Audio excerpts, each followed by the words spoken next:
הפודקאסט בחסות דאטה מדיה, המלווה ומייעצת לחברות בארץ ובחול בנושא אימייל מרקטינג, אווירות אימיילים ובחירה והטמעה של מערכות דיוור. Crm.Buzz, בלוג ופודקאסט בנושאי ניהול קשרי לקוחות, חוויית לקוח, שיווק, שימור לקוחות, טכנולוגיה ודאטה. מגיש סלע יופי. שלום לכם, אתם על Crm.Buzz, פרק מספר 175. והפעם סיכום שנת 2022 בפודקאסט. השנה התחלתי לראיין מומחי אימייל מרקטינג בינלאומיים. ליינאפ מטורף, ממש ליגת האלופות של אימייל מרקטינג. הפורמט הוא כמו שעושים בתחנות הרדיו כשמארחים אורח מחול. הראיונות מתקיימים באנגלית ואני עורך אותם לגרסה עברית. ב-2023 אמשיך להקליט ואפרסם פרקים עם מומחי אימייל מרקטינג ושיווק בינלאומיים. כדאי לחכות לסוף של הפודקאסט כדי לשמוע טעימה מפרקים שטרם פורסמו עם פוליצי, מומחה בינלאומי לשיווק מבוסס תוכן, אדריאן וויליאמס, חבר וקולגה ומומחה בינלאומי לאווירות אימיילים, דמיטרי קודרנקו, מייסד ומנכ"ל האימייל אדיטור סטרייפו. אם לא עשיתם זאת עד עכשיו, אשמח שתעקבו אחרי הפודקאסט באפליקציית הפודקאסטים שלכם, כדי שתוכלו לקבל התראה כשעולה פרק חדש. זה קורה כל יום רביעי בבוקר. את הקישורים לפודקאסטים שאציג כאן תוכלו למצוא בשואו נוטס ובדף הפודקאסט בבלוג Crm.Buzz. בואו נתחיל עם הראיונות שערכתי עם דוברי עברית.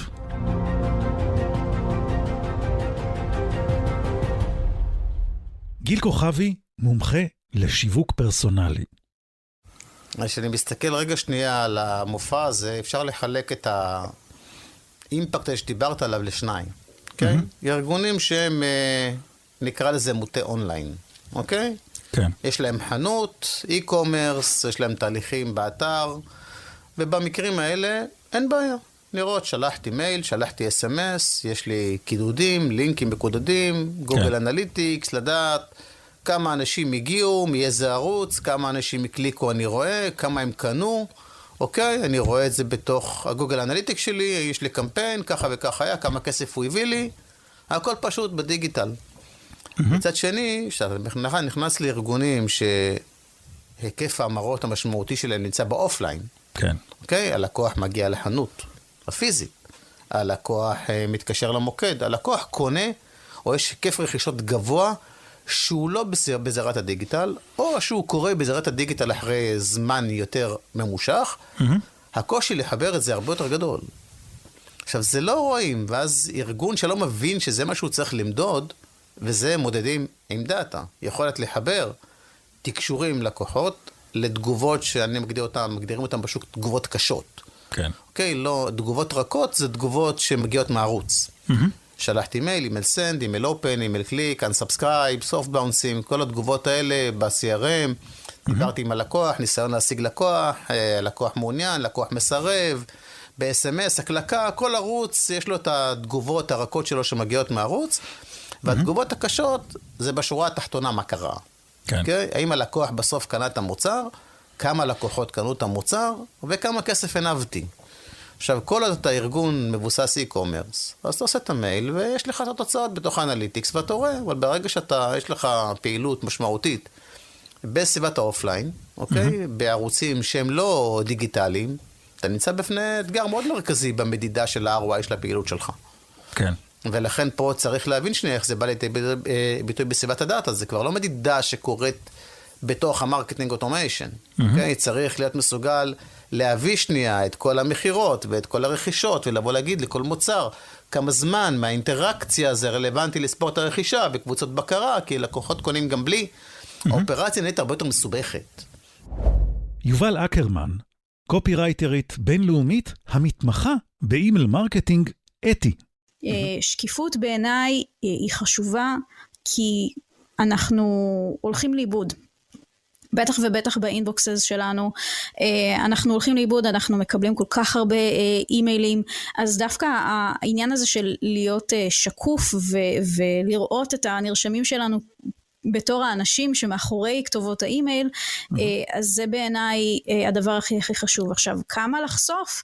זה שאלה מאוד פרסונלית, כן? זאת אומרת, יכול להיות שיש מותג שיגיד, אנחנו רוצים לחשוף את כל הפאשלות שלנו, את כל הטאקלים, את כל הבעיות שהיו לנו, אם אני הולכת עם הדוגמה של בתי האופנה, את כל הבעיות שהיו לנו בדרך לייצר את הג'ינס החדש שלנו. ותשמע, יש משהו בקטע השקוף הזה של גם להראות איזושהי פגיעות שהיא נורא מחברת, כי בסופו של דבר גם בבתי האופנה האלה עובדים אנשים, וגם אותם אנשים לפעמים עושים טעויות. אז כמה לשתף? אני תמיד אומרת, תשאלו את עצמכם מה הייתם מספרים למישהו שהיה יושב לידכם כרגע ברכבת. לא מכירים, לא שום דבר, היי ביי, כלום. לא הייתם פותחים בשיחה ואומרים, כן, אני אכלתי לצהריים סלט עם נבטים. כאילו זה ממש לא מעניין אותם, כן? אבל שוב, זה נורא תלוי בדו-שיח הזה שאנחנו מדברים עליו, שאני מאוד הייתי שמחה שלעוד בתי עסקים יהיו, שהעניין הזה של להכיר הרבה יותר לעומק את מי שנמצא מאחורי כתובות האימייל האלה.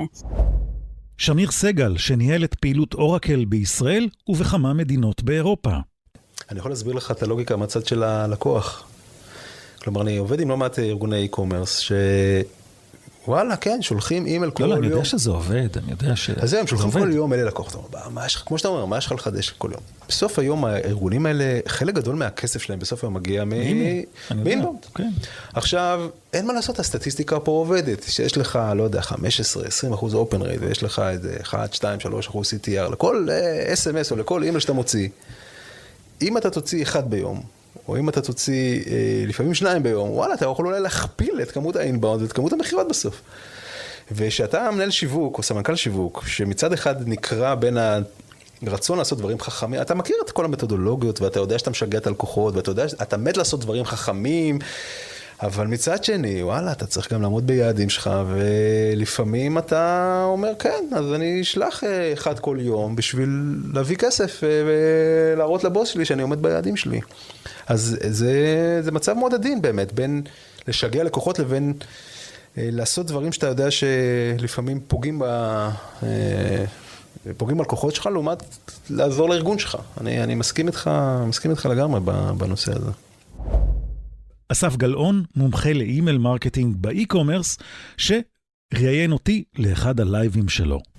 מה הדבר הזה שאתה מסתכל מהצד ואתה אומר, איך הם לא עושים את זה? זה כל כך פשוט, זה לוקח 5 דקות, איך הם לא עושים את זה? אני חושב שאני חוזר לבייסיק. הבייסיק בעיניי, טעות שאני רואה וחוזר אותה, ורואה אותה, אגב, לא רק בארץ, אני עובד גם עם לקוחות חול, ואני חבר בפורומים שיושבים בהם אנשי אימייל מרקטינג ויועצי אווירות אחרים. הטעות שחוזרת על עצמה זה שאנשים ראשית לא מבינים את היכולת שלהם לעשות את השיפור הכי, מה שנקרא, את הבייסיק שבבייסיק. בוא אני אעבוד עם הדומיין שלי. אני אאמת את מערכת הדיבור ואני אעבוד עם הדומיין שלי. אני כן אלמד מה המשמעויות של זה. כי בעצם אני לוקח עליי את האחריות. עכשיו הדיבורים הם תחת השם שלי, מה שנקרא. אתה רואה שהרבה מאוד מפספסים את הקטע הפשוט הזה. זה לוקח, אם יש לי את הגישה ל-DNS ולמערכת הדיבור, זה לוקח 15 שעה לעשות את זה, כולל בדיקות שהאימות הזה נעשה כמו שצריך. אבל אתה יודע, זה מסובך. אני אומר את זה כי אני תמיד אומר שמערכות הדיבור מוכרות. אתה יודע, אם אתה עסק גדול, אז אתה בדרך כלל לוקח מערכת דיבור שהיא היי-אנד, ויש צוות שמלווה אותך ועושה לך הטמעה, ואין מצב שהם ידלגו על משהו כזה בסיסי. אבל זה, אתה יודע, זה פרימיום. ללקוח הממוצע הוא קונה משהו בשירות עצמי. כמעט בלי תהליך אונבורדינג, כלומר, אתה קונה סאס, אתה משלם בכרטיס אשראי, ואתה רוצה להתחיל לעבוד. והרבה מפספסים את השלב הראשוני הבסיסי הזה. ובעיניי, הדבר הראשון שמדבר יכול לעשות, לטוב ולרע, זה לעבוד תחת הזהות שלו, הזיהוי שלו, האימות שלו, עם הדומיינים שלו. זו בעיניי, כאן זה יתחיל ויגמר, כי... מעניין. כי אחרת, כמו שאמרתי, זה אוטו של קיבוץ. לפעמים זה עובד ולפעמים פחות טוב. לירון ליבסקינד מוליאן, סגן ראש מטה ישראל דיגיטלית לשעבר, שהוביל במשך מספר שנים לחקיקת חוק דיוור דיגיטלי בישראל.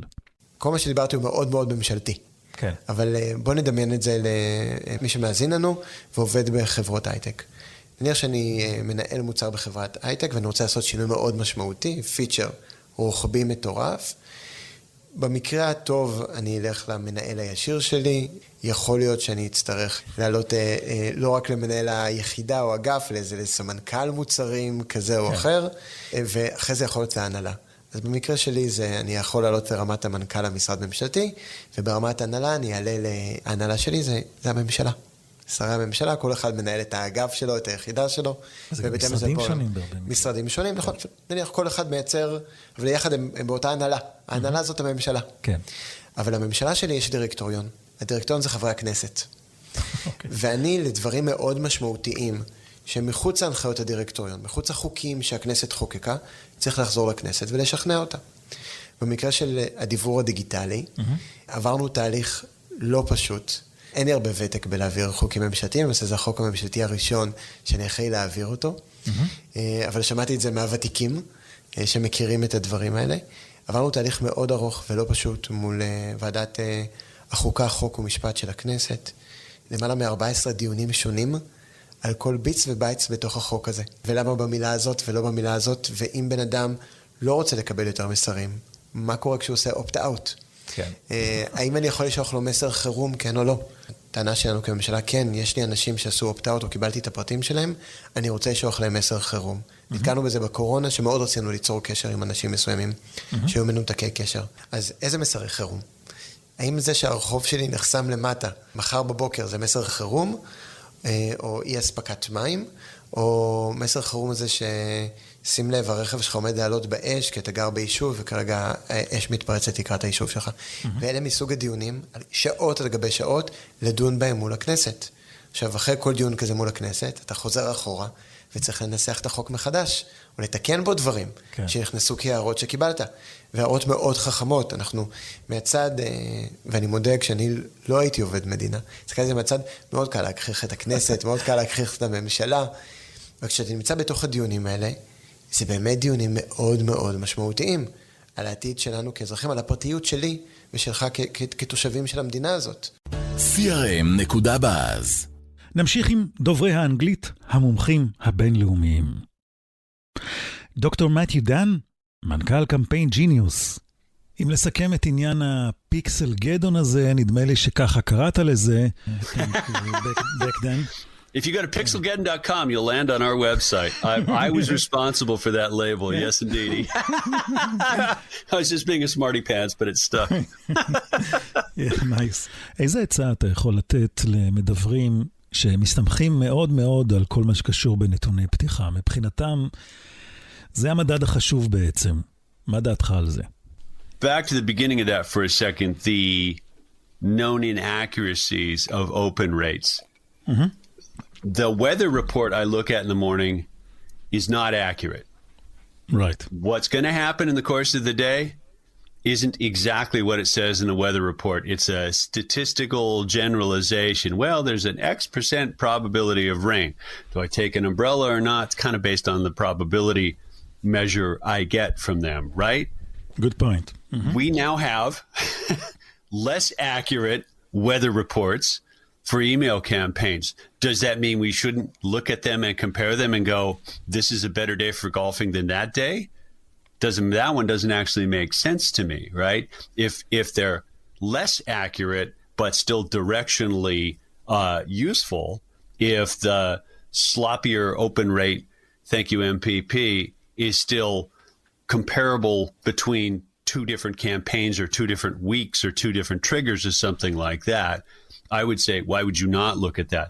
My selfish answer would be, give us a call. We'll give you more accurate open rates because we've done all the work to narrow down Matthew's 42 email clients, but leave that aside. If it's still directionally accurate, it's useful. Second point, we'll get to clicks, but if the only feedback signal we've got about engagement of the message itself is that open signal, however inaccurate, regardless of what someone does after that with clicks, not looking at that, even if it's loose, even if it's sloppy, doesn't make a whole lot of sense to me. I mean, not all businesses are trying to drive clicks. Publishers, Substack writers, like there's a whole host of businesses and companies for whom the value delivered is actually in the message in the inbox. And the only useful indicator they've got about whether or not it got in front of your eyeballs is that cut and pick and pixel or image or logo in the email. ג'ין ג'נינגס מנהלת קהילת מומחי אימייל מרקטינג בינלאומית בה גם אני חבר. RPE, revenue per email, is my very favorite metric of all time. Hands down, no question. It's easy to calculate. You take the revenue that campaign generated and you divide it by the number of emails that you sent. So it's very easy to calculate. It's much easier to calculate than return on investment, ROI, or even return on ad spend, ROAS. And it's a great, if you do an A/B split test and you use your revenue per email as your KPI, you're very clearly going to see which email drove more revenue for every email that you sent. And that's why it's my very favorite metric. It's a much better KPI than an open rate or a click-through rate or anything like that. Revenue per email is a business metric. It goes directly to your bottom line. Revenue for most companies is what keeps the lights on in their business. If you are looking for lead gen from your email, if you need a sales rep to become involved before a sale's done, then you want to take a look at, leads generated. But open and click-through rates are great diagnostic metrics, which means if you are looking to improve your revenue per email, you can look at your open and click-through rates and you can kind of figure out which levers you need to shift to make that happen. So for instance, if you look at your open and click-through rates and you have a really good open rate and you have a poor click-through rate, then it's very clear you need to work on the body of your email and get that click-through rate up. A lot of people are using an open rate or a click-through rate as a KPI, which is a really bad idea. And we actually found when I looked back at a series of testing I had done for a client in late 2020, I looked at all of the tests. I looked at the winners based on revenue per email. Yeah. And then I looked at the click-through rates for those. And what I found was only in 7% of the cases did a higher click-through rate indicate a higher revenue per email. Interesting. 7% of the cases. So if you've got a program right now and you're relying on click-through rate as your KPI, you could be getting it wrong 93% of the time. And that's pretty scary. And open rates too, especially now with MPP. I mean, open rates were never an absolute measure. Yeah. There was always a margin of error. Now there's an even higher one. If you're testing subject lines, you do not want to be using open rate as your KPI. Because it's not about getting them to open the email. It's about getting them to convert or turn into a lead or whatever you need past the email. And so even if you're testing subject lines, you want to use a business metric, not a diagnostic metric like open rate to be your KPI. אל אייברסון, דירקטור of Deliverability לשעבר ובמשך כמה שנים בסיילספורס, וכיום דירקטור of Products and Deliverability בקיקבוקס. There has been a very complex evolution of spam filters going back that whole almost 25 years where people were just trying to individually block senders and their server IP addresses and individual words and phrases. Now you go through the evolution of coordinated shared spam filters like Spamhaus and Maps, that mail abuse prevention system being one of the first ones. And it sort of evolved into ISPs, the mailbox providers and internet service providers, becoming the gatekeepers to decide what mail is allowed to go through. There's still some public coordinated efforts. You see third parties like Proofpoint and others who help with that. But now it's really, you have your Gmail, you have your Microsoft, you have your Yahoo. In the US anyway, those are the top three. Yeah. And those are really the ones that govern, each of them has their own type of filtering. But if there's any sort of standardization today, it might be that engagement filtering, like you touched on, is sort of the best practice of where we're at today. Like spam filters, if you had to distill it down to say what is the one thing that spam filters are most based on today, it is probably accurate to say engagement. So higher engagement mail that people interact with more often is more likely to go to the inbox than the spam folder. ריין פיילין, מייסד ומנכ"ל סוכנות האימייל מרקטינג RPE Origin. A little thing I came up with a long time ago. So here's the theory. Here's the fact, really.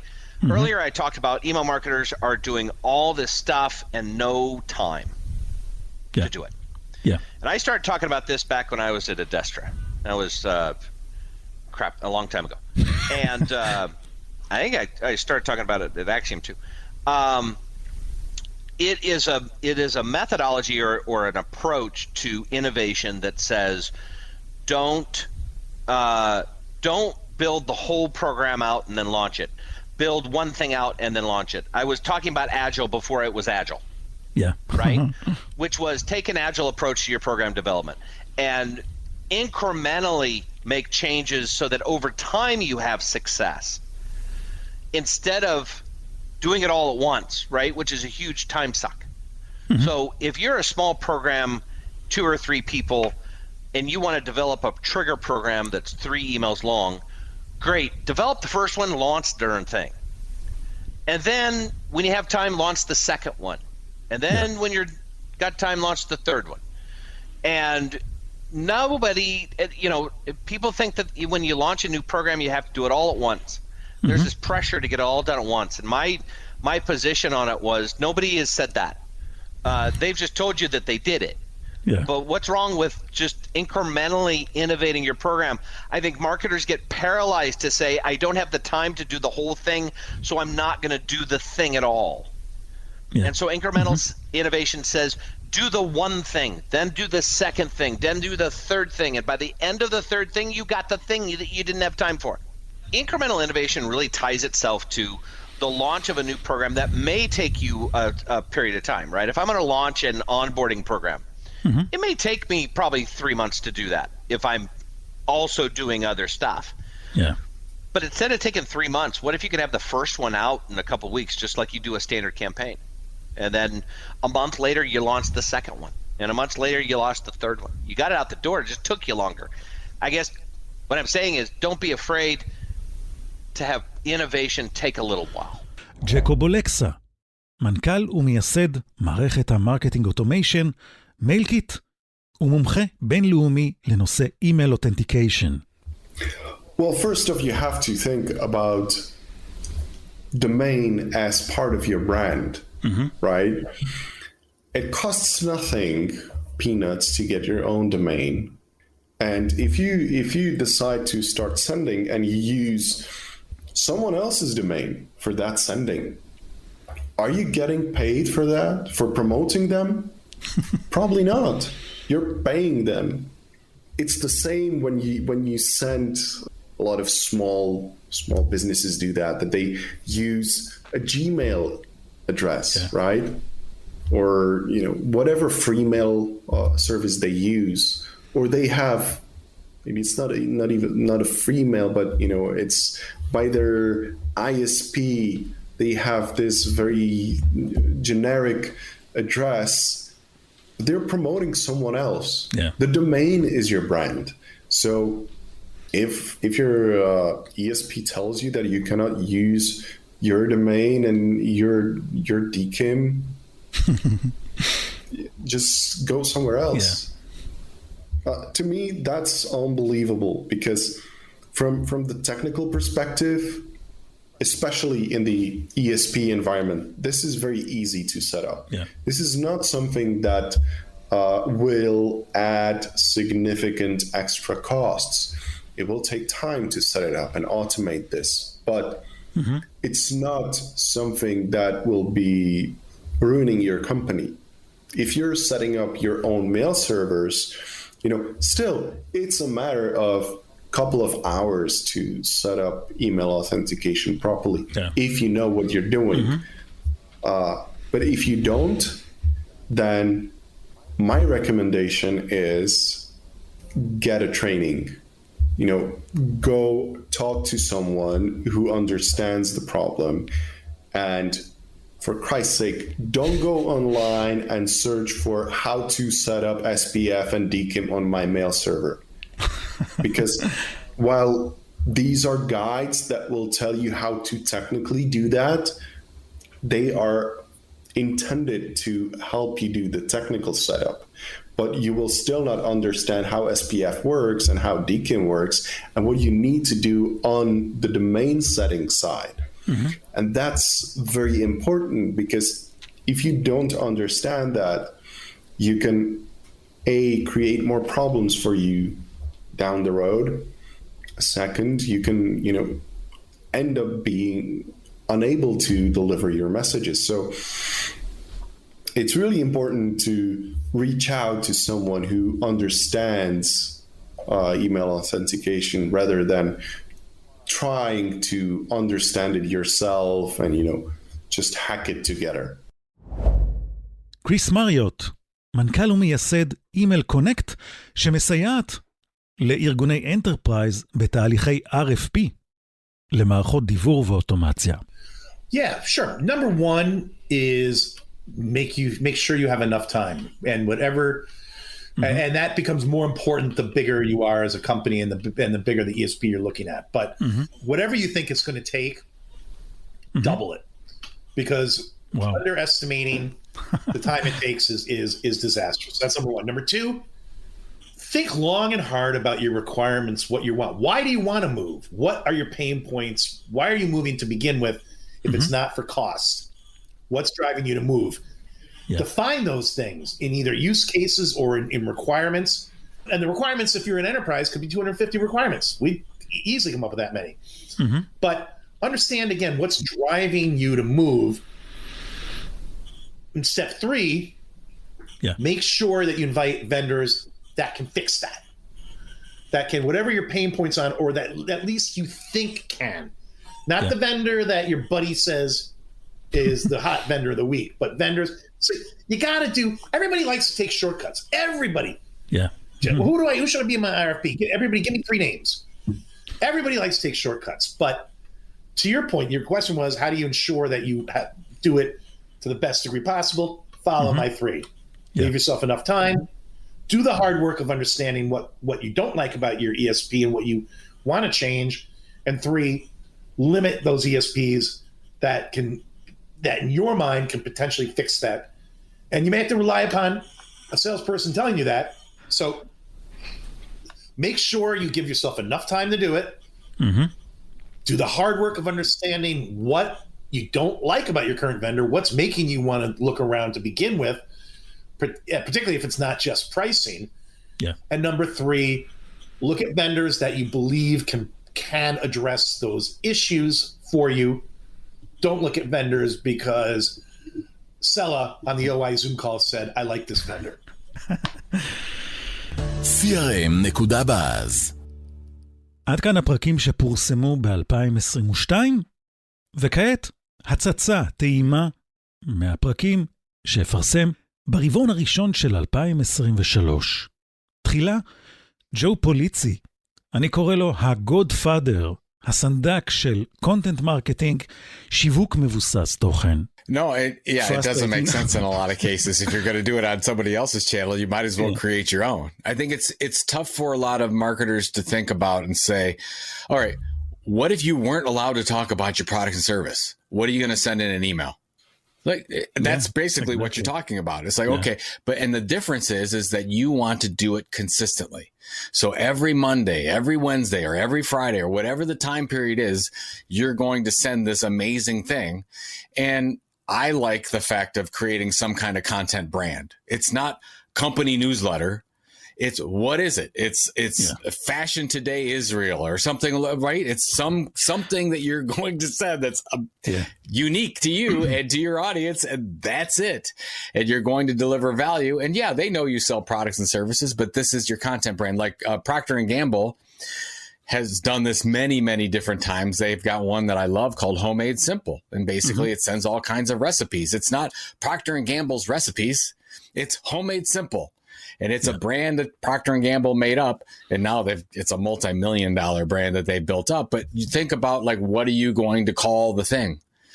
What's the stories you're going to tell? Deliver it ongoing. And sometimes that's easier to do because you can think about, oh yeah, it's not my company's newsletter. This is we're delivering a product, and the product is an email newsletter. So think of it as a product, just like you create any other product, it might help. דימיטרי קודרנקו, מנכ"ל ומייסד האימייל אדיטור סטרייפו. Emails are so innovative. It's really hard to do any innovative thing because of its Outlook from one side, Google from other, Apple from it's like another side, and a lot of email clients. And some renders your email by Internet Explorer 6, some by Microsoft Word, some is Lotus Notes. You cannot be consistent, and you don't know where your customers would open your email. It should look good, but it always it's because of email. It's almost the same as it was 20 years ago. Exactly. But I don't know. People say a lot of I don't know. It's like a legend when people say that email will die soon. Every 5 years, it's like a new wave of an email killer. It was one time it was ICQ. I don't know. Then it was social networks. Then it was Slack. Now it's WhatsApp, or I don't know, web push. So many assassins. But when web push became more and more push notification, you have to structure them. Then you have to stop them from spamming. Then you have to do something else, and it became too complicated to support. And it's like turn into emails, like another email. Yeah. And it's okay, even if email die, something different would be, but with the same ideas of communication. You have to send right message to the right person in the right moment of time, using right frequency channel, everything. אדריאן וויליאמס, חבר וקולגה, יועץ אווירות אימיילים בינלאומי. I don't get it. So you just can't say like cutthroat, black and white, rented list, cold email is bad, and everything else is good, right? For example, if someone opts in and you send them junk, what is that? That's spam. They opted in, so I can send to them whatever I want, and that's not a cold list. And blah, blah, blah. No, you're going to go to spam, man. And it's like, so it's like, so I think like in our industry, there's a lot of sayings, there's a lot of like anecdotes, and there's a lot of like using of words and stuff that people use differently, there's no industry standard, really. It's all over the place. And typically the industry is, in my opinion, is divided in two, which are the brand mailers and the affiliate mailers, and they don't work well together, because because the brand emails hate those, and those are spammers, and they're that and they're that. Yeah, and a lot of them are not contributing to the world of email, but they could. So I think like for you and me, our job is to help clients, and if someone comes to me and say, "Oh, they just want to spam," of course I'm not going to help them. Yeah. But if they have a legit business and they have value to provide, I will help them. I'll find a lot of ways for them to inbox. Yeah. So, and I think that our job is mostly to be creative. And it's not really any black hat, any like kind of like foo-foo stuff we do in the background, because all those are short-term businesses that want to survive long-term. Yeah, there's a lot of ways for you to inbox. I know a lot of ways you can get around the spam folders and inbox, but they're temporary. Yeah. And if you want a sustainable business, let's talk. Let's find out how we can design a solid business that have solid engagement for the next 10 years, and let's set it up right. So you can have a predictable income stream through email and rock solid. An email to me is probably one of the most sustainable long-term revenue generator for a company of anything out there. It's very, very predictable. עד כאן להפעם, כמו שהבטחתי, בשנה הבאה, פרקים נוספים, הפתעות נוספות. אני מזכיר ש-Crm.Buzz הוא גם בלוג וגם פודקאסט. רוב הפודקאסטים, רוב הפרקים של הפודקאסט, הם למעשה גרסאות מוקלטות של מאמרים, ואני ממליץ למי שרוצה להעמיק בתוכן, לגשת גם אל הבלוג ולקרוא את הגרסאות המלאות עם גרפים, עם סרטונים, עם דוגמאות. אני מאחל לכולם שנה אזרחית טובה. ועד לפעם הבאה, שמרו על עצמכם ולהתראות. אתם מוזמנים להירשם לבלוג שלנו, הקישור Crm.Buzz בדפדפן שלכם. הפודקאסט בחסות דאטה מדיה, המלווה ומייעצת לחברות בארץ ובחול בפעילות אימייל מרקטינג אפקטיבית ואווירות אימיילים, אימייל דליברביליטי.